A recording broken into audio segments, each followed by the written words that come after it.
السلام علیکم۔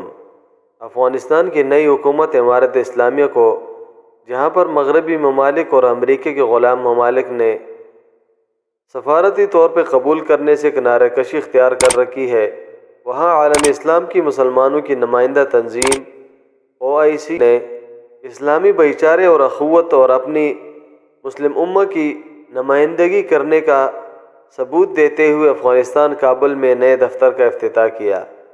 اخبار 313 کے سامعین، OIC نے افغانستان میں اپنے مشن کو جاری رکھتے ہوئے نئے دفتر کا افتتاح کرتے ہوئے یہ ثابت کیا کہ اگر مغرب افغانستان کے اس موجودہ حالت میں امارت اسلامیہ کے ساتھ نہیں تو مسلمانوں کی نمائندہ تنظیم OIC افغانستان کے ساتھ کھڑی ہے۔ اس موقع پر افغان وزیر خارجہ مولوی امیر متقی اور OIC کے رکن ممالک کے سفارتی مشنوں کے سربراہ، اقوام متحدہ، یورپی یونین اور دیگر بین الاقوامی تنظیموں کے نمائندے شریک ہوئے۔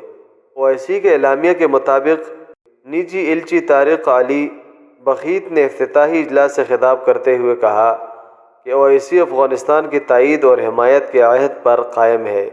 انہوں نے کہا کہ سعودی عرب بھی شکریہ کا مستحق ہے جس نے OIC کے نئے دفتر کے قیام کے سلسلے میں مالی معاونت فراہم کی۔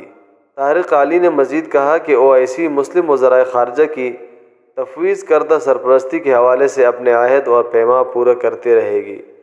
کابل میں OIC کے دفتر کے ڈائریکٹر جنرل محمد العیاش نے کہا ہے کہ OIC کے سفارتی مشن کا نصب العین مختلف چیلنجز سے نمٹنے کے حوالے سے افغانستان کی مدد کرنا ہے۔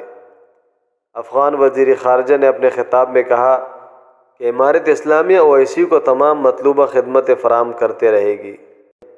تو مملکت سعودی عرب کی نگرانی میں OIC نے ایک دفعہ پھر مسلم امہ کے نمائندہ تنظیم ہونے کا ثبوت دیتے ہوئے اس ملک اور اس حکومت کا ساتھ دینے کا اعادہ کیا کہ جس کو دنیا نے صرف اسلامی شرعی حکومت ہونے کی وجہ سے اپنی نظروں سے گرایا ہوا ہے۔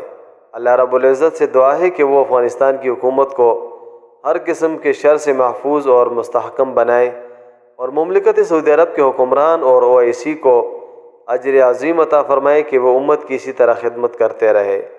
آپ کی قیمتی وقت کا انتہائی شکریہ۔ اللہ حافظ۔ نیچے سبسکرائب کے بٹن پہ کلک کریں، بیل کے آئیکن پہ کلک کیجئے تاکہ ہر نئی ویڈیو کی نوٹیفیکیشن آپ کو مل جائے۔